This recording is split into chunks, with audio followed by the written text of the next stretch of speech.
My name is Oshun. On this channel, we uncover the creepiest, most unusual haunted TikToks the internet has to offer for entertainment purposes. Y'all are my soul tribe. Tribe is with a Y because the Y is for you, and that's because I love you so freaking much. I appreciate you. I appreciate your time, honey. Now, let's get to this video. Let me know in the comments where you tuning in from. What continent are you in? What country are you in? Okay.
That is so crazy and so sad. Oh my gosh. I wonder who was that story about? I'm gonna have to look into that. I know y'all be cussing me out because I don't know the history of these videos, but baby, like I said before, I don't know the video until we watch it together. That's the point, okay? Next video. I was invited to a party and spent 3 weeks in a cage. It was supposed to be just a party, an exclusive, invite-only event at a mansion outside the city, the kind of place influencers post about dripping in wealth and excess. The DM came from a guy named Ryan. I didn't know him, but he had mutuals, verified status, and a feed full of private jets and penthouse views. VIP event this Saturday. You should come. It felt legit. Too legit. So I went. Big mistake. The Uber dropped me off at NiGHT, so I isolated somewhere to state. No other cars, no music, no people. I texted Ryan, had a here. Instant reply. Doors open. Come in. The house was, silent. No lights, no music, just a long dark hallway leading deeper inside. My gut told me to leave. But before I could turn around, hands grabbed me from behind. A rag pressed over my mouth. Then, blackness. I woke up, naked, in a cage, cold, confused. My wrists were zip-tied. My mouth was dry, my head pounding. The room was concrete, dimly lit by a single overhead bulb. No windows. And I wasn't alone. Other cages lined the room. Some empty, some weren't. The ones who were still alive. Wouldn't speak. Just stared at me, hollow-eyed, like they had already given up. That's when I heard bye. Footsteps. A door creaked open. Heavy boots on the concrete floor. Someone knelt beside my cage, fingers curling around the bars. Ryan. Smiling. Took you long enough. Double asterisk. That was a weird ass story. Even the way it was being told, like, what the fuck? I didn't do that. So just so you know, it wasn't me. It was how the story was being told on TikTok. Okay? 100% true story that happened to a woman in Madison, Wisconsin. Now, there was this woman named Sherry who moved into this house with her 2 children in Madison, Wisconsin. Now, she said, at the time she didn't believe in anything supernatural. She really thought that was a bunch of nonsense. But she said, right away when they moved in, she would notice, out of the corner of her eye, sometimes shadows moving across the walls. She would hear strange noises that she couldn't explain. But she said for the most part, it was just a normal house. One night, she's upstairs in her bedroom and she's folding laundry. She hears talking coming from her son's room.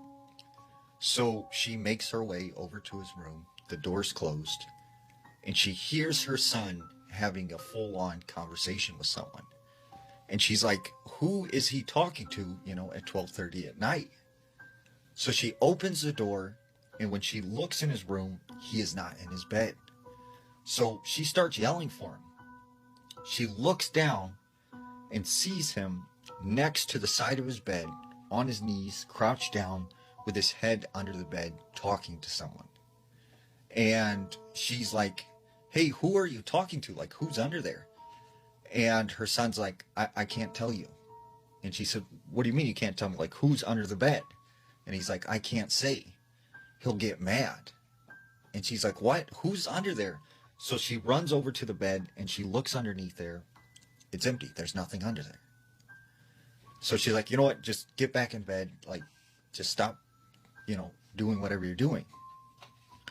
Several weeks pass, and like on a regular basis, she keeps finding her son talking to someone under the bed, except there's no one there.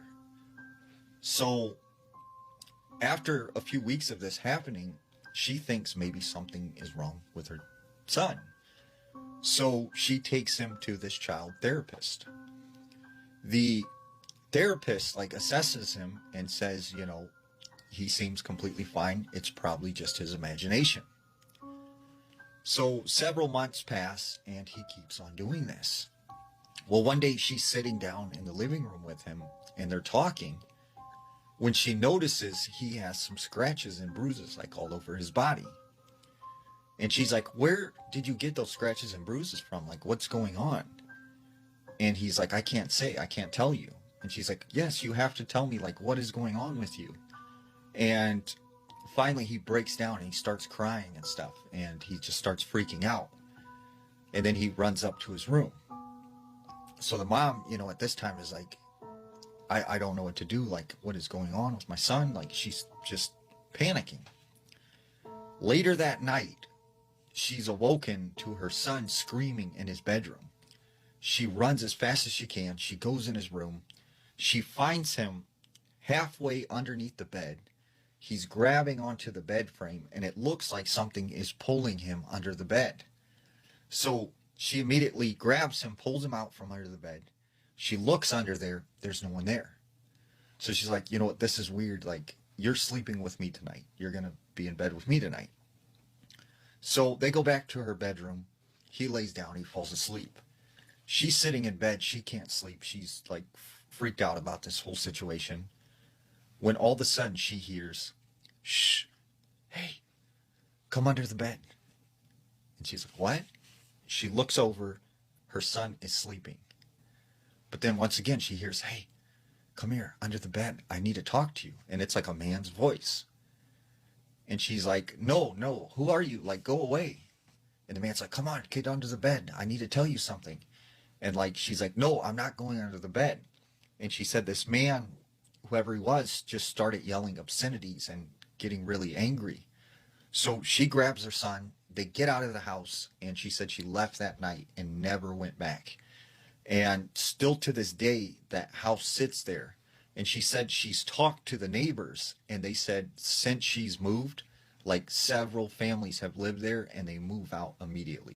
Not every evil person wears a mask. Some just needs a piece of your underwear. Hey! I am back with another spooky story. But this one isn't just a story, but a warning. I'm gonna call the person who submitted the story Marie. Marie said that she had a stripper's agency in Tobago. They all lived in an apartment near the airport. They were very, very close-knit. They were their own little family, full of care, love, and connection with one another. Usually, they go out to the clubs at night when they had no entertainment shows or dancing to catch their fish. I mean, bills had to be paid. So they needed to look good and money had to be saved. By the way, it was a major rule of being a part of this family. Marie had another rule, which was on Sunday, everyone had to come home so they could all have lunch together. No exceptions. This was their ritual and it never failed. No questions, no problems. This goes to show just how family-oriented and close they actually were. So one of Marie's girls had a man that she was seeing nearby. He rented from a major client and supporter of theirs. That client's sister, who managed the property, was known for not liking the girls. She continuously disrespected and embarrassed this particular dancer. We'll call her Darky. You know, the blacker the berry, the sweeter the juice. He won't call her Darky.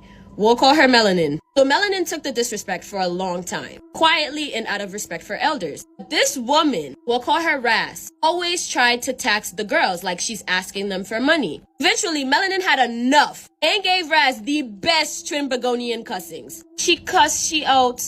I'm so sorry. So that same Sunday, Melanin came home for lunch like always. This time, something was off. She'd say a few words, faint, and stop breathing. And then she'd come to, say a few more words, faint, and stop breathing again. This just kept happening. Marie knew something was wrong. The way it repeated just confirmed it for Marie, so she called a cousin, a well-known spiritual mother. She told Marie to put garlic under Melanin's nose, repeat a specific psalm, and to bring her over immediately. So they did that, rushed her over where Mother was already waiting in her parlor, which was her shrine. She was sitting on the floor, legs crossed, and she told them to sit as well. Melanin had to lie down in the center of the room. Mother wore thick silver bangles on her wrists and even heavier anklets on her feet. She looked at Marie and said, "Well, thank God you brought her now." She then explained that she would be going into a trance and that her youngest son would translate everything. She started praying and slamming her palms on the floor and the entire room just starts shaking. She began speaking in French Creole patois. Marie can only understand a word or two. Her son, let's call him Sonny Boy, translated. Sonny Boy translated, "Did you leave your underwear somewhere? There is a woman with locks. A very dark woman, not just in skin tone. What is with the color, but with dark jealousy? She took your underwear to the cemetery." Mother slammed her hands down again and the room shook even more violently this time. He kept speaking in tongues and Sonny Boy continued translating. Marie says she can't remember everything. She remembers Mother crying. She said this young, beautiful life, Melanin, did not deserve such jealousy, envy, or evil. Mother chanted, anointed Melanin's body with oils, used different spiritual tools. The translation stopped as Sonny Boy then focused on handing her what she needed. Marie said, "Let me say this. That parlay was a concrete structure, but the way it shook, it felt like a damn earthquake." After the ritual, Mother gave each of them spiritual protection, praying over them, rubbing oils into their skin. Then she hit the floor one final time. Quaking returned, but softer. She came out of her trance. Melanin then got up and she was back to normal. Until this day, she never had another episode. No fainting, no loss of breath. Ras, on the other hand, was later seen wandering the streets, dirty, mentally unstable, and begging for money. She confessed to taking one of Melanin's panties from the line where she hung her clothes and taking it to the crossroads at a cemetery to do her evil spiritual work. That same work, it got sent right back to her. What Ras meant for harm, Mother returned to sender. The evil that Ras had intended for Melanin had fell right back on her own head. Marie said she will always have a special love, respect, and admiration for Mother. Even in death, she showed up for her. Passed about 2 years ago. Well, I am so sorry for your loss. That was a really, really, really good story. I definitely had her back. And who is the writer, creator, sender of the story? Are you a colorist or are you a racist? Because what's with all the names for us melanin girls? Like darky and what, the other thing she said, black something. Like really, calm down. That's not nice. If you don't have nothing nice to say, then don't say it at all. Kindness is free. Put a finger down. If 3 to 4 years ago you decided to move to a new neighborhood, 2 days after moving in, you went to town to buy something. On your way back, you were approached by a man who posed as a pastor. He was very well dressed and had a Bible in hand. So you believe that, oh, that's a pastor. He asked you for the location of a church, and you clearly told him you had no idea where it was located because you had just moved into the neighborhood. He proceeded to drag the conversation, and you were getting annoyed, so you decided to leave. Just as you were leaving, a young guy who was passing by got called by this man who had first approached you. Mark, he said. This supposed Mark turns around and says, "Excuse me, sir, how do you know my name?" Pastor now says he has a prophecy for this supposed Mark. Mark then turns towards you and says, "Madam, this man is a man of God. Let's follow him. He will help us." Then you sheepishly follow the both of them into a shaded area. Mind you, it's around 9 p.m. You follow two men you don't know into a dark area. When you get to this dark area, you get seated on this bench nearby, and these two men are at it. The pastor goes like, "I can tell that so and so and so and so." Then the other guy says, "Wow, oh man of God, you are so real." At this point, you are very, very, very confused. And the shocking thing is that the pastor and whatever he's saying is making sense. Like, all the things that he's saying has a bit of truth in it. So you're like, you don't know what to believe. Then suddenly he says, "I want to perform a miracle for you to know that I am a man of God." Then you go like, "Okay, of course, okay." You also need some proof. Then he tells you to open up your palm and spit saliva into your palm. You're like, And he's like, So you spit into your palm, and the saliva you spat into your palm seeps through your palm. So you feel it behind the back of your hand.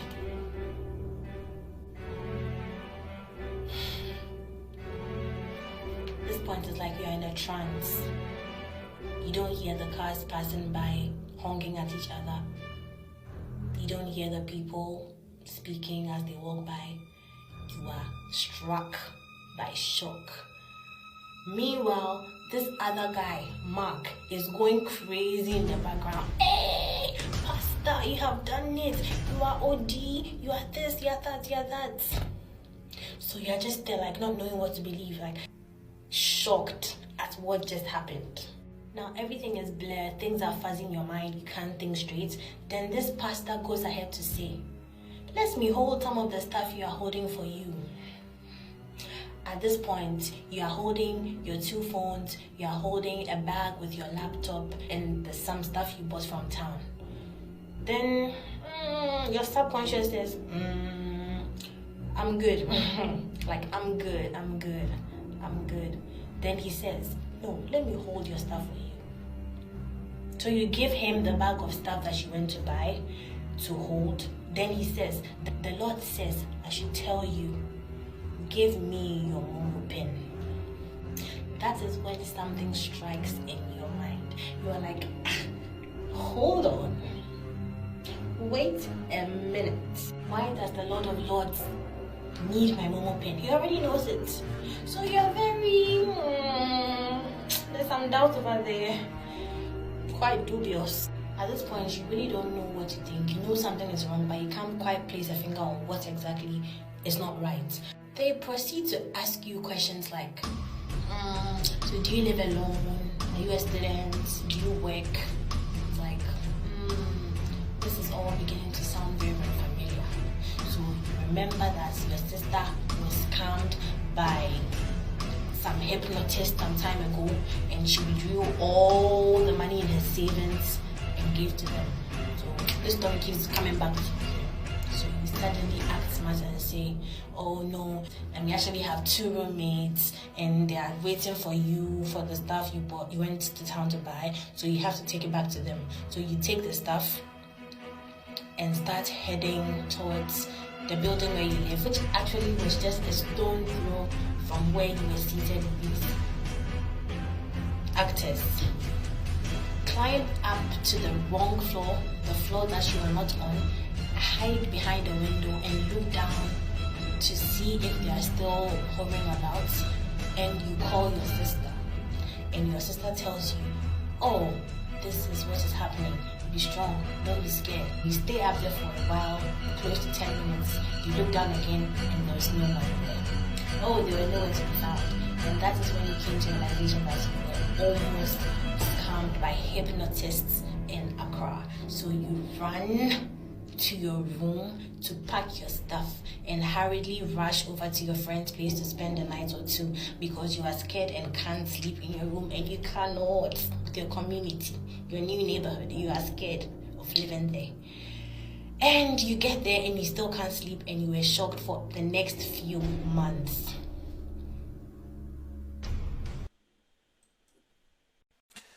Miss Tilly, what the hell's wrong with you? There were so many red flags in that story for you to have not even have ended up in that situation. And you're nasty as fuck. You let a grown ass man spit in your hand, a stranger, all because he kept saying he was a man of God. Child, what? Hell no, no. I wish I could have cut you the fuck off because that story was dumb as hell, as hell. Next story. Y'all, I got something to tell y'all, and I got something to tell y'all. Let me just tell you what just happened. Okay, I get a text message from my friend, right? And my friend Trish. So, I get ready to text. I see her text me, so I get ready to check the text message, right? So, boom, after I check the text message or whatever the case may be, she calls me. So when she calls me, she like whispering. It's 12:11, guys. I'm telling this story. And she's whispering. So I'm like, she's like, can you talk? I need to talk to you. So I'm like, yes, right? Because that's what type of friend I am. So, she's like, I gotta tell you about we're gonna call the man David, right? She was like, I gotta tell you about David. So I'm like, okay. So she was like, telling me that she gonna start catching rides by herself and with her own money, and saying that she'll need said that she ain't gonna need him to take to work no more. Said that she ain't gonna wanna deal with him anymore. She just want time to herself, and saying that that he said that she don't know what type of person he really is and what man he really is and what he's capable of doing, and there was some other stuff that she was telling me about or whatever, right? So I'm listening, and I'm talking back to her though at the same time though, and then I get ready to say something, and sometimes look at the phone. So when I look at the phone is like on home screen as if I was never talking to her. So I was like, okay. So I was like, maybe she hung up, or maybe the call lost. So I get ready to call her back, but her number is not in my call log as if we were just talking. So I'm like, okay, that's kind of weird or whatever. So sometimes the phone be acting up, and so sometimes it might not show up. So I'm like, okay, I ain't think nothing of it. So I call her phone, and when I call her phone, I was like, what happened to the phone call? And she was like, what you talking about? And I was like, what happened to the phone call? And I said, the phone had hung up. She was like, what you talking about? We wasn't talking to each other. I said, yes, you was. You were literally just talking to me on the phone. Like, you called me. You sent me a text message. I got ready to get ready to check it. Then you called me, and I answered the phone.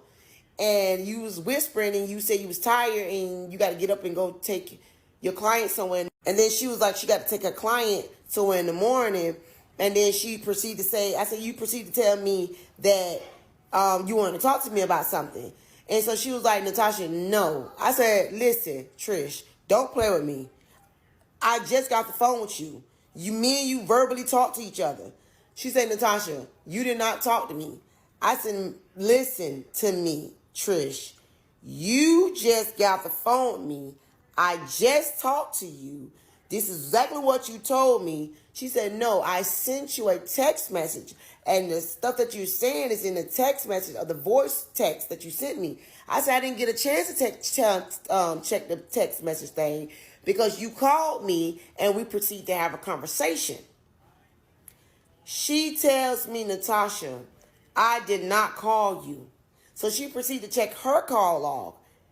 There's no call log of her calling me. What the world? Like, I done had some crazy stuff happen to me. But who the hell was I talking to? And she said, Natasha. And then it was almost like, I guess her, but whomever I was talking to on the phone, it was her voice, it was her phone number, it was her. But the crazy part about it is, when I was talking to her on the phone, there was no background. It was completely silence. And I felt that kind of weird, but I asked her, like, I was like, are you all right? And then she proceeded to talk to me. And then when I actually talked to her for real, when I called her back to see why the phone hung up, you can hear the TV and everything going. That was kind of weird too. You feel what I'm saying? There's no call log on either phone of whom calling each other. What? Right now, y'all, I'm thrown because I'm like, I know I'm not tripping. I know I'm not tripping. So who was I talking to? Who was I talking to? I know I sound crazy right now, and I'm okay with that. But this literally just happened about 30, 40 minutes ago. I just had to get on here and tell somebody because, what? Lord Jesus, cover me in the blood of Jesus, because who was that? And it was almost like the spirit was calling me to warn her about the dude. And she said the same thing when I explained to her what it said, I don't even know, but I know what it said, and it sounded like a warning to her. Because if that wasn't her, and then the things that she was telling me, I don't know. If y'all know, let me know down in the comments, because what? That was a great story. What do you think happened? I think she could have possibly tapped into a different dimension, another universe. Could have been spiritual, could have been a warning. But have you ever experienced anything like that? That is definitely freaky. Like, at first I thought she might have been lying because she kept saying and like she was trying to think about the story. But yeah, I think it was factual. It definitely can happen. So 2001, sixth grader Helena Smathers and her friends snuck into an abandoned mall to play hide and seek. Helena wandered off and found a strange store no one remembered being there. The sign read, Senorita Hell. Something about it felt wrong. Dust on the floor, but no footprints. Clothes on racks, but no mirrors. She hid inside a mattress on the back wall. Her friends searched everywhere, except that store. They said it felt cursed, so they left. Helena stayed missing for 13 days. When police finally opened the store, they found her, barely alive, silent, unblinking. She wouldn't say a word. She just kept staring. The doctors said her muscles had atrophied, but her eyes had changed. She had scratched the inside of the mattress with one word: don't. When they asked what happened, she smiled. This is what her face looked like. That was freaking creepy as hell, but I don't think that's a real story on the strength that why was she locked in the store for 13 days? Why was the store not open for 13 days? I call bluff. What locals did to this man's family was pure evil. This was the real-life Pennywise. In 1954, Victor Lane was a kind clown who performed at the Black Hollow Carnival in a small Ohio town. But Victor's life had always been full of pain. As a child, he lost his family in a mysterious fire that destroyed their home. The townsfolk called it an accident, but Victor overheard men joking about how the freaks got what they deserved. Despite his scars, Victor became a clown to bring happiness to others. But Black Hollow never welcomed him. They called him creepy smiley and spread rumors behind his back. One October night, a group of boys at the carnival decided to humiliate Victor. They set his tent on fire during his performance, destroying his props and leaving his face badly burned. The crowd laughed as Victor stumbled into the woods, his costume in tatters. After that night, the town changed. Children began disappearing. Parents would find red balloons tied to their doors or balloon animals on their porches. The mayor's son vanished after a balloon was tied to his mailbox. Some claimed they saw Victor's shadow in the woods, his smeared makeup and scarred face visible under his tattered mask. A search party found a shack deep in the forest with old carnival props, burned family photos, and a mirror etched with the words, "Who's laughing now?" But Victor was gone. Now, every October, red balloons appear around Black Hollow. Locals say it's a warning. Victor hasn't forgotten, and the clown of Black Hollow always returns. And every year, someone disappears. Of course, that is a factual or non-factual story. But there was a point in my life where I could not look at a clown at all. I mean, I would immediately start hyperventilating, start sweating, literally crying, like crying, just from looking at a clown. Like, if seeing that right there, I would have done passed out. But I basically did some self-training and therapy and all kinds of things to overcome that fear. But it used to be really real in the battlefield. Okay? It was the real-life Scooby-Doo, and it was seriously creepy. Back in 1961, a traveling group called the Doober Scoobers made headlines for solving strange cold cases across Indiana. The team? 4 teenagers, and a giant Great Dane named Jasper, who they claimed could actually understand human language. They drove around in an old green van, showing up wherever weird stuff happened. Ghost sightings, missing people, creepy minds, and somehow they always got to the bottom of it. But in October of 1964, something went terribly wrong. They were in a town called Ember Falls, looking into a wave of disappearances connected to an old shut-down amusement park. Only 2 members made it out. The other 2 were found days later, deep inside a tunnel under the park. No injuries, just faces frozen in pure terror. But here's the disturbing part. In 1972, a hiker took a picture deep in the Ember Falls woods. It showed a tall figure, walking upright, with the head of a dog and around its neck, a ripped-up blue collar. The tag on it said, SD. This is the true story of the real-life Shrek, and it will make you cry. In the 1950s, there was a man named Maurice Tillett, a quiet farmer who lived in the swamps of Louisiana. His strange looks, caused by a condition called acromegaly, made him seem terrifying to others. People called him Shrek because of his appearance, and they stayed away from his land, thinking he was a monster. But Maurice wasn't a monster. He had a secret. One night, a group of curious teenagers entered his swamp, hoping to see the ogre. They never came back. Panic spread through the town, and a mob with torches went to Maurice's home, ready to get rid of the swamp beast. When they broke into his house, they didn't find the creature they expected. Instead, they found a small child locked in a room, one of the missing teens. The real monster wasn't Maurice. It was the local sheriff, Don Key, who had used Maurice's scary reputation to hide his own evil actions. The twist. Maurice had been saving children from the real predator, hiding them from the sheriff.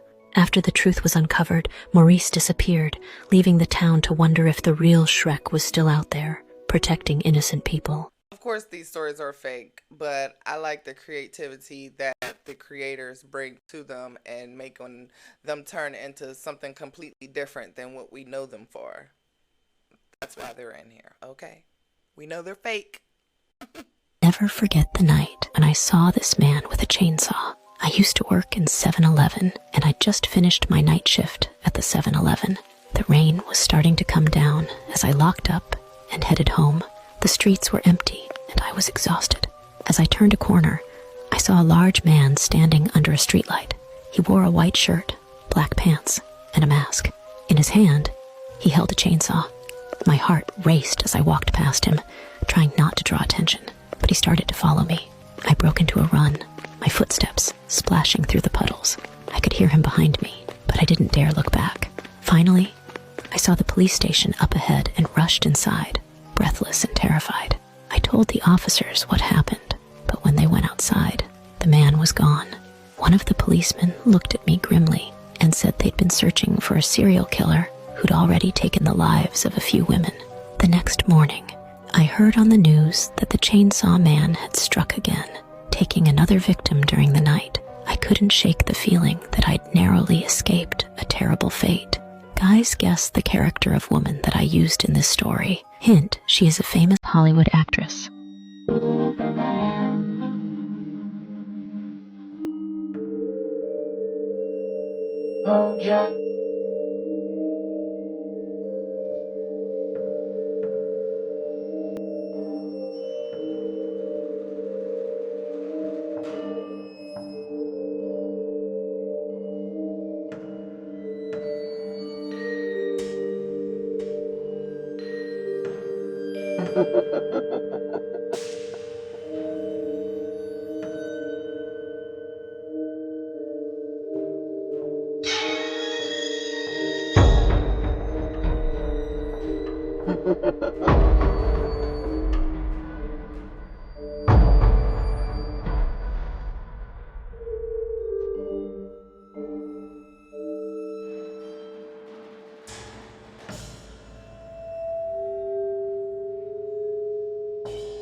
That was a good little story too. I definitely obtained a new skill, which is creating things with AI through words and then turning it into a story, as the previous 3-4 slides or slides that we watched are. Eventually, whenever I get some free time, honey, I may turn that into a lucrative situation, if you know what I mean. But you reached the end of another video. I appreciate y'all. I appreciate your time. You already know what to do with it. Give it to who? Everybody you know. Your auntie, your mama, your daddy, your uncle, your niece, your nephew, your bestie, your brother, the sisters, boyfriends, dogs, owners, breeder, okay? Everybody needs to get this good loving, okay? If you know what I mean. Sharing is caring. It's free. You don't have to do anything. You want to support my channel? That's what you can do. You can stay to the end and see my Cash App and support that way.